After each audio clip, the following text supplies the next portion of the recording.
તમારામાં દારૂડિયા બનવાની ટેલેન્ટ ક્યાંથી આવી? Thank you very much. તમે મને આ ઇન્ટરવ્યુને લાયક સમજો અને મને આ ઇન્ટરવ્યુનો મોકો મળ્યો છે. તો પહેલા તો હું નહોતો પીતો, તો મને જરા પણ દારૂની આદત નહોતી. પછી મને મારો આ મિત્ર મળ્યો, જે મને થોડું થોડું આપતો પહેલા, અને ક્યારેક 1 પેક આપે, ક્યારેક 2 પેક આપે. એવી રીતે અમે 1 પેક 2 પેક પીવા લાગ્યા. પછી મોટી બોટલ લાવતા થયા. પછી એમાં ને એમાં લુખેસ થઈ ગયા.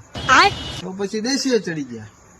તો દેશી પીતા પીતા આમ ઘણી મજા આવી. આપણને કોઈક બોલાવે કે કેમ છો દારૂડિયા, તો પણ આપણને આમ ખૂબ આનંદ થાય કે હું દારૂડિયો. અને આમ ન પીધો હોય તો લથડી આવી જાય, એટલે બહુ મજા આવે છે. કારણ કે ગામ આખું દારૂડિયો કહે છે. તો આમ બહુ આમ હું કહી નથી શકતો કે કેવા શબ્દનો ઉપયોગ કરું.